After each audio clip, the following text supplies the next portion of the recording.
தமிழ் சொந்தங்களுக்கு வணக்கம். இன்றைக்கி நம்ம சேனலில் என்ன வீடியோ பார்க்க போகிறோன்னா, ரேஷன் கடையிலேருந்து கோதுமை வாங்கி அதிலிருந்து சப்பாத்தி செஞ்ச ஒரு சூப்பரான ஒரு வீடியோ தான். இந்த சப்பாத்தி சாஃப்டாக இருக்குமா இல்லை சாப்பிட்றதுக்கு நல்ல ருசியாக இருக்குமான்னு நிறைய பேர் நினைப்பீங்க. டவுட்டே வேண்டாம், ரொம்பவே சூப்பராக இருந்துச்சு. எங்கள் வீட்டில் எல்லாருமே நல்லா இருக்குன்னு சொன்னாங்க. அதை எப்படி செய்யணும்னு சொல்லித்தரேன். குறைவான பொருளை வச்சு நல்ல சாஃப்டான சப்பாத்தி எப்படி செய்யலான்னு பார்க்கலாமா? முதல்ல எந்த பாத்திரத்தில் மாவு எடுக்கிறீங்களோ எடுத்துக்கோங்க. உங்களுக்கு எவ்வளோ மாவு தேவையோ அதை கணக்கு பண்ணி எடுத்துக்கோங்க. எடுத்துட்டு ஒரு டைம் நல்லா கிளறி விட்டுக்கோங்க மாவை. அதுக்கப்புறமா மாவில் கொஞ்சமாக உப்பு சேர்த்துட்டு கொஞ்சம் கொஞ்சமாக தண்ணி ஊற்றி நான் விரசுகிற மாதிரியே விரசிக்கோங்க. சப்பாத்தி மாவுக்கு நிறைய பேர் சாஃப்டாக வர்றதுக்காக பால் சேர்ப்பாங்க. நான் பால் எதுவுமே சேர்க்க மாட்டேன். நம்ம கை தான் ஆயுதம். சப்பாத்தி செய்யனாலே நம்ம கை மட்டும் பலமாக இருந்தால் போதும். நம்ம எந்த அளவு விரசி எடுக்கிறோமோ அந்த அளவு சப்பாத்தியும் சாஃப்டாக இருக்கும். கொஞ்சம் கொஞ்சமாக தண்ணி ஊற்றிக்கோங்க. முதல்ல நிறைய ஊற்றிட வேண்டாம். இப்படி கொஞ்சம் நல்லா திக்காக வந்ததுக்கப்புறமா கையை வச்சு நல்லா விரவி எடுத்துக்கோங்க. உள்ளே அழுத்தி எடுத்துக்கோங்க. உங்கள் வீட்டில் நல்ல விரிவான அதாவது அகன்ற பாத்திரம் இருந்துச்சுன்னா அதில் மாவு போட்டு நீங்கள் நல்லா விரவி கையை வச்சு நல்லா தேய்ச்சிக்கோங்க. நான் மேலேயும் கீழேயும் போட்டு எடுக்கிற மாதிரி ஒரு 10 தடவை அப்படி போடுங்க. எதுக்காக இப்படி போடணும் அப்படின்னா, மாவு இன்னும் கொஞ்சம் நல்லா சாஃப்டாகி வரும். அதுக்காக தான் அப்படி மேலே தூக்கி போடுறேன்.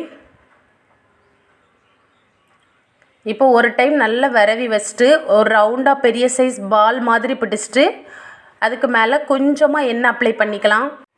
இப்போ பார்த்திங்கன்னா மாவு நல்லா சாஃப்டாகி வரணும் அப்படின்னா எண்ணெய் அப்ளை பண்ணிவிட்டு ஒரு மூடி போட்டு ஒரு ஓரத்தில் அரை மணி நேரமாக ஊற வச்சுக்கலாம். அரை மணி நேரத்துக்குள்ளே மாவு ரொம்பவே சாஃப்டாக வந்துடும். இப்போ நான் வச்சு அரை மணி நேரம் ஆகிடுச்சு. நீங்களே பாருங்கள், கை வச்ச உடனே உள்ளே அமுங்குது. அவ்வளோ சாஃப்டாக வந்துச்சு. இப்போ சப்பாத்திக்கு அப்படிங்கிறதுனால கொஞ்சம் பெரிய சைஸ் பாலாகவே பிடிச்சிக்கலாம். இது பூரிக்குன்னா கொஞ்சம் குட்டி குட்டி பாலாக பிடிச்சாதான் நல்லாயிருக்கும். இப்போ எல்லா மாவையும் குட்டி குட்டி பால்ஸாக பிடிச்சி எடுத்தாச்சு. இப்போ இனி ஒவ்வொரு பால்ஸையும் வச்சு நம்ம சப்பாத்தி திரட்டி எடுத்துக்கலாம். சப்பாத்தி கட்டையிலையோ இல்லைன்னா அந்த கிச்சனோட கவுண்டர் டாப்லேயோ நல்லா க்ளீன் பண்ணிவிட்டு கொஞ்சமாக பச்சை மாவு எடுத்து முதல்ல கீழே போட்டுக்கலாம். அதுக்கு மேலே இந்த குட்டி குட்டி பால்ஸை ஒவ்வொரு பாலாக எடுத்து இந்த மாதிரி நான் திரட்டுற மாதிரி திரட்டுங்க. சப்பாத்தி இப்போ தான் செஞ்சு பழகுறீங்க அப்படின்னா ஃபஸ்ட்டு யாருக்குமே ரவுண்ட் ஷேப்பில் வராது. அதனால் ஒன்றுமே பிரச்சனை இல்லை, போக போக தான் ரவுண்டாக வரும்.